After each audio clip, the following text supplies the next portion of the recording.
Good evening सभी को। नमस्कार। स्वागत है आप सभी का। आप सबके अपनी क्लास समर्थ सरकार पुंजवाले में। तो हम लोग अकबर के बारे में कल हम लोग ने सारी कंप्लीट चीज़ें देख ली थी। कल अकबर थोड़ा सा बड़ा था इसलिए हम लोग ने उसको दो क्लास में कंप्लीट कर दिया है। और आज हम लोग देखेंगे सलीम के बारे में। तो अकबर के बाद उत्तराधिकारी कौन बनेगा उसका? सलीम। तो जल्दी से पेन, नोटबुक, नेट कॉपी सब लोग निकाल के बैठ जाइए और हेडिंग डाल लीजिए सलीम की। ठीक है। और जिसका जहांगीर कहते हैं, तो जहांगीर क्या थी, इसकी उपाधि थी। चलिए देखते हैं हम लोग। जहांगीर, हेडिंग डाल लेते हैं जहांगीर।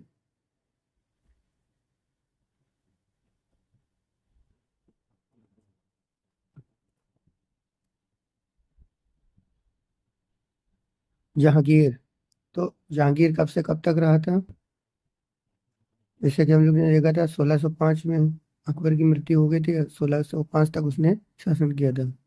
तो 1605 से 1627 तक, 1627 ईस्वी तक ये जो इसका शासन रहा था, इसी क्रम में हम लोग को देखना है। तो अकबर के बाद इसका उत्तराधिकारी कौन बना? सलीम। सलीम उत्तराधिकारी बना, जिसने अक्टूबर अक्टूबर 1605 में, 1605 ईस्वी को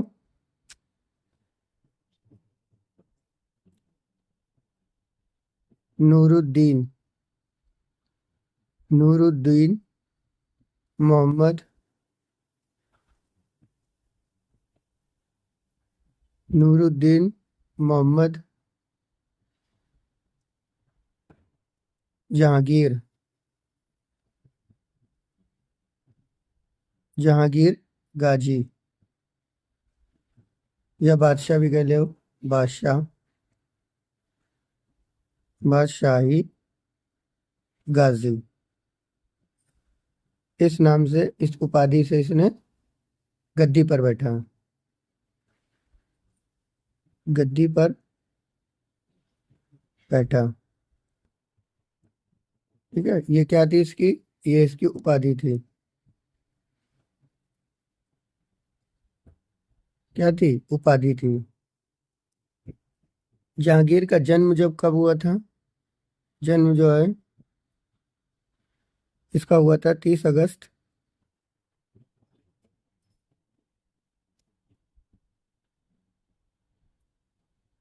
30 अगस्त 1569 में। आजकल पीसीएस वगैरह में डेटेड बहुत पूछने लगे हैं, तो ध्यान पूर्वक आप लोग सारी चीजें रिवाइज करते रहिए। ईस्वी में हुआ था इसका इसका जन्म। अकबर ने इनका नाम जो सलीम रखा था, क्यों रखा था? तो सलीम इसलिए रखा था, सलीम चिश्ती, नाम सुना होगा ना, सूफी संत सलीम चिश्ती, उसके नाम पर रखा था। सलीम चिश्ती के नाम पर सूफी संत सलीम, सूफी संत, इनके नाम पर रखा था इन्होंने सलीम, है ना। जहांगीर को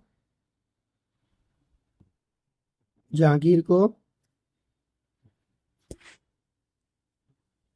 न्याय की न्याय की जंजीर जंजीर न्याय की जंजीर के लिए भी याद किया जाता है। के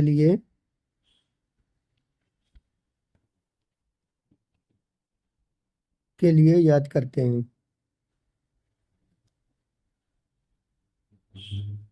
इसको न्याय की जंजीर के लिए भी याद करते हैं। और जो ये जो जंजीर जो थी, ये किसकी थी? ये थी सोने की थी। किसकी थी? सोने की थी। जंजीर जंजीर सोने की थी। सोने की थी। और ये कहाँ पर थी? जंजीर जो थी कहाँ? ये थी आगरा के किले पर। आगरा के किले पर।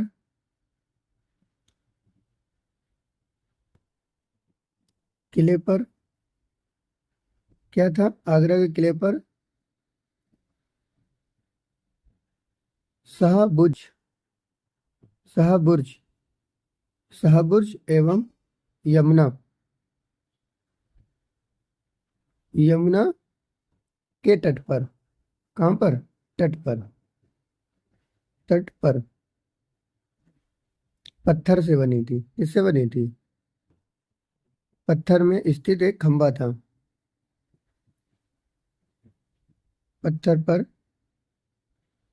स्थित खंबा।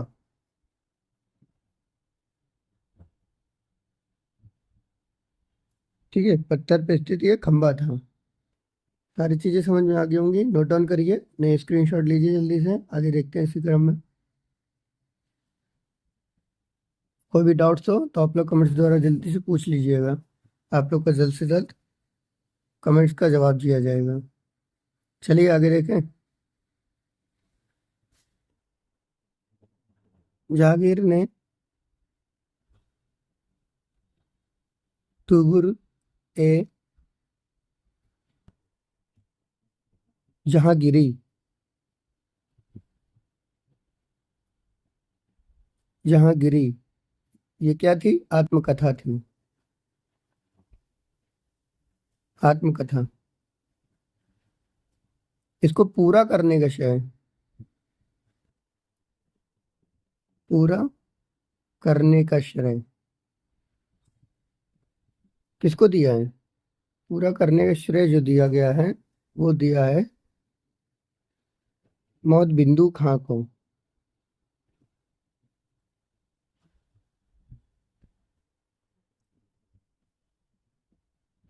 बिंदु ने बिंद है, मौत बिंद खां को। मौत बिंद खां को जो है दिया गया है।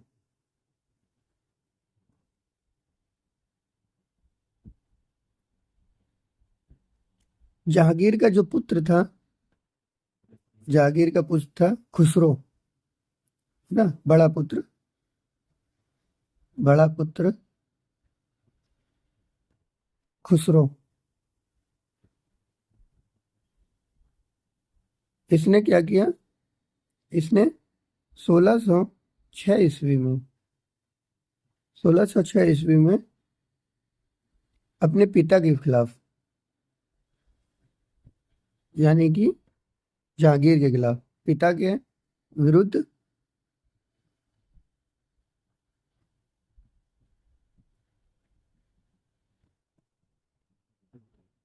क्या किया? जंग छेड़ दिया।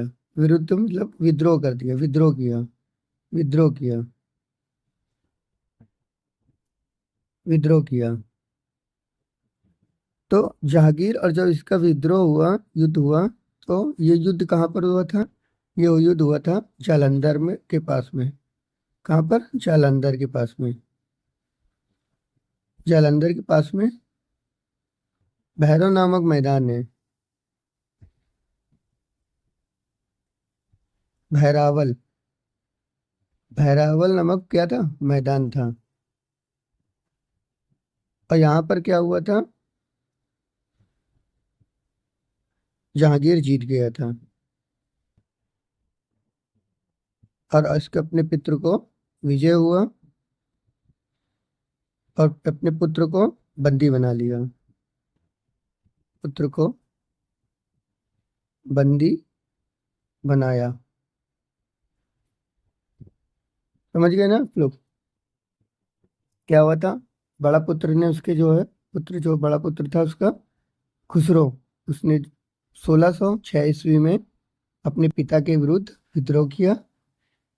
और विद्रोह कहाँ पर हुआ था? ये जो युद्ध हुआ था कहाँ पर हुआ था? जालंधर के, जालंधर पे हुआ था। जालंधर कहाँ पर हुआ था? तो भारवल मैदान के पास में हुआ था, जहाँ पर जहांगीर विजय रहा था। ठीक है, और अपने पुत्र को उसने बंदी बना लिया था। ठीक है, समझ में आ गई होगी यहाँ तक आप लोग को। खुसरो की सहायता खुसरो की सहायता किसने की थी? गुरु के पांचवें गुरु सिखों के पांचवें गुरु अर्जुन देव ने इसकी सहायता की थी। तो इस वजह से जहांगीर ने उन्हें फांसी पर चढ़ा दिया था। इसे अर्जुन देव को किसकी सहायता करने पर? खुसरो की सहायता करने पर अर्जुन देव को जहांगीर ने फांसी पर चढ़ा दिया था। मलिक अंबर, ये कौन था? मलिक अंबर जो था अहमदनगर का वजीर था। कहाँ का? अहमदनगर का वजीर था। इसके विरुद्ध जो है सफलता पाई थी किसने? खुर्रम ने। खुर्रम कौन था? इनका पुत्र था। खुर्रम ने सहायता पाई थी, सफलता पाई थी, तो इसलिए खुर्रम को उपाधि दी गई थी। किसकी उपाधि दी गई थी? शाहजहां की उपाधि खुर्रम को दी गई थी। शाहजहां। समझ गए यहाँ तक?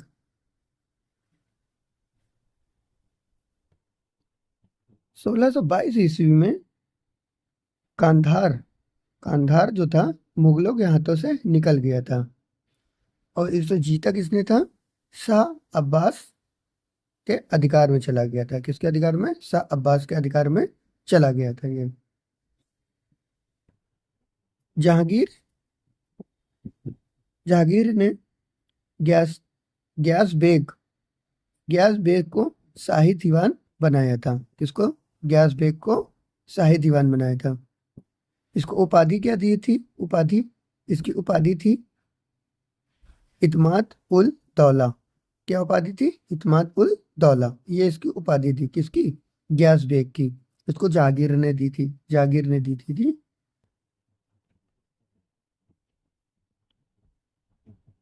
शेर अफगान और मेहरुनिसा। मेहरुनिसा आप लोग को भी बताया है, यही नूरजहां बनी थी आगे जाके। ठीक है, नूरजहां यही बनी हुई थी।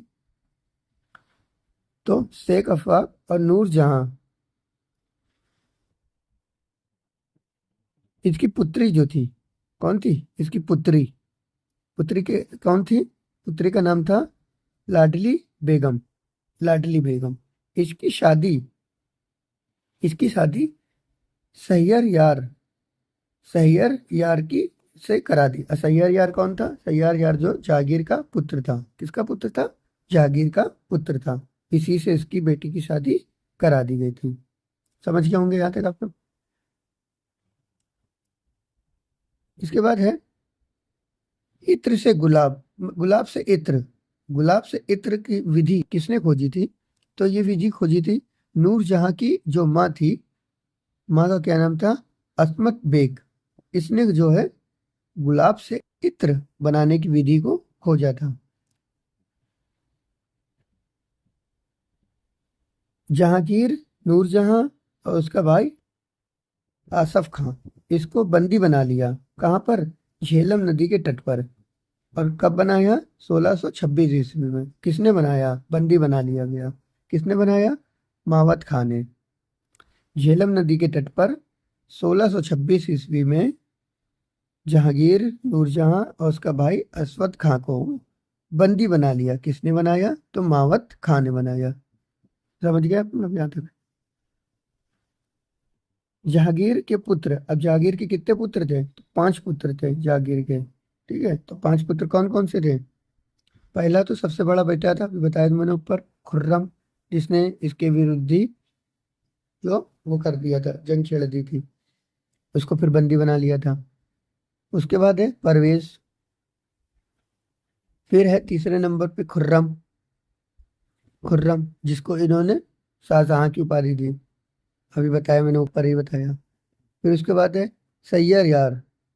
सैयर यार, इससे उसकी शादी करा दी, मैंने बताया अभी ना, महरूमुआ और शेर अफगान की बेटी की शादी इससे कराई थी, अपने पुत्र से। फिर उसके बाद है 5वें नंबर पे जहादर। ये तो इस कितने पुत्र हो गए? 5 पुत्र इसके जो हो गए। किसके पुत्र थे? जहांगीर के 5 पुत्र थे। 28 अक्टूबर 1627 ईस्वी में भीमवार स्थान पर, कहाँ पर? भीमवार स्थान पर जहांगीर की मृत्यु हो गई। किसकी? जहांगीर की मृत्यु हो गई। और जहांगीर को कहाँ दफनाया गया? दफनाया गया कहाँ पर? करवाया गया रावी नदी के तट पर। कहाँ पर? रावी नदी के तट पर, शहादरा में। और ये शहादरा कहाँ पड़ता है? लाहौर में पड़ता है। अगर क्वेश्चन आता है कि भारत से बाहर किसको दफनाया गया है, तो लाहौर में किसको दफनाया गया है, जहांगीर को दफनाया गया है। ठीक है, तो ये आप लोग याद रखेंगे। यहाँ तक आप लोग को समझ में आ गया होगा, स्क्रीनशॉट ले लिए होंगे अपने। ठीक है, तो आगे देखते हैं इसी क्रम में। आप लोग ये नहीं समझिए कि आप लोग ये सब कहाँ से, ये सब मैंने खुद सेल्फ स्टडी करके आप लोग को पढ़ाया जा रहा है। अल्लूशन से भी पढ़ाया जा रहा है, ऐसा नहीं है अल्लूशन से नहीं पढ़ाया जा रहा है। ठीक है, चलिए अब थोड़ा सा रीडिंग कर लेते हैं, नहीं आप लोग को लगे कि सर कहाँ से पढ़ाते हैं, तो लूसेंट को भी थोड़ा थोड़ा बीच बीच में कवर करते रहेंगे। मुगल चित्रकार अपने चरमोत्तम पर जहांगीर के शासनकाल में पहुंच गया था। कौन सा? चित्रकला जो थी, चित्रकला जो अपने चरम उत्सव में पहुंच गई थी जहांगीर के शासनकाल में। जहांगीर के दरबार के प्रमुख चित्रकार कौन कौन से थे? आगा रजा, अबुल हसन, मोहम्मद नाजिर, मोहम्मद मुराद, उस्ताद मंसूर, विशन दास, महोर एवं गोवर्धन, फारूक बेग, दौलत। ये लोग जो कौन थे, ये प्रमुख चित्रकार थे इनके। ठीक है, आप लोग एक बार पॉज करके देख लीजिएगा। जहांगीर ने आगा राजा के नेतृत्व में, किसके नेतृत्व में? आगा राजा के नेतृत्व में आगरा में एक चित्रणशाला की स्थापना की थी। किसकी स्थापना की थी? चित्रणशाला की स्थापना की थी। उस्ताद मंसूर एवं अबुल हसन को जहांगीर ने क्रमशः, यानी कि पहले इसका नाम है और फिर इसका नाम है, तो इसकी क्रमशः नादिर उल नादिर अल उस इसकी उपाधि दी थी, और नारुजुमा इसकी उपाधि किसको दी थी? अबुल हसन को दी थी। समझ गए होंगे आप लोग। जहांगीर ने अपनी आत्मकथा लिखा कि कोई भी चित्र, चाहे वह किसी मृतक व्यक्ति का हो या जीवित व्यक्ति द्वारा बनाया गया हो, मैं देखते ही उसे तुरंत बता सकता हूं कि वह किस चित्रकार की कृति है। यानी कि जहांगीर जो बहुत बड़ा चित्रकार वो था, ठीक है, जानकार था। यदि किसी चेहरे पर आंख किसी एक चित्र ने भौं किसी और ने बनाई है, तो भी यह जान लेता हूं कि आंख किसने और भौं किसने बनाई है। ये इतना बड़ा ज्ञाता था इसका चित्र के बारे में। जहांगीर के समय में चित्रकला का स्वर्णकाल कहा गया है।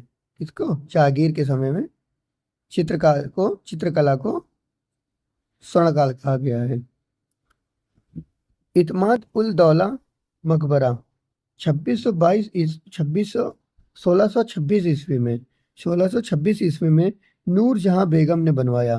किसने? नूरजहां बेगम ने बनवाया। नूरजहां बेगम कौन थी? इसकी पत्नी थी। मुगल कालीन वास्तुकला के अंतर्गत निर्मित यह प्रथम ऐसी इमारत है जो पूर्ण रूप से बेदाग सफेद संगमरमर, मतलब कोई दाग नहीं है, बेदाग संगमरमर से निर्मित है। सर्वप्रथम इसी इमारत में पित्रादुरा नामक जड़ाव काम किया गया था। पित्रानुमा नामक जड़ाव काम किया हुआ था। ठीक है, जिसको जिसको अगर पित्रादुमा नहीं पता है तो कमेंट द्वारा पूछ लीजिएगा, मैं बता दूंगा। मैं पता है आप लोग को तो अच्छी बात है। अशोक के कौशाम्बी स्तंभ, किसका? अशोक का कौशाम्बी स्तंभ, जो वर्तमान में किसको प्रयाग कहते हैं,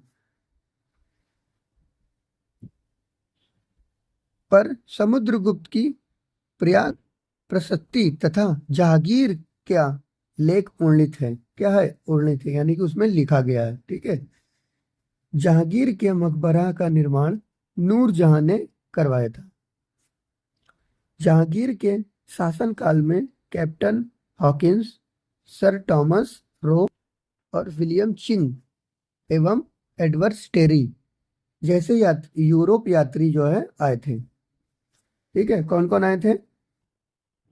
हॉकिंस आए थे, थॉमस रो आए थे, विलियम फिंच आए थे, एडवर्ड स्टेरी आए थे। ये जो कौन थे? ये यूरोपियन थे, यूरोपियन यात्री कौन कौन आए थे, जैसे क्वेश्चन आता है तो ये लोग आए थे। ठीक है, उम्मीद है यहाँ तक आप लोग को सारी चीजें समझ में आ गई होंगी। तो चलिए, जहांगीर अब हमारा हो गया पूरा। अब मिलते हैं कल की क्लास में, शाहजहां को देखते हैं। ठीक है, तो फिर आज के लिए बस इतना ही। जय हिंद।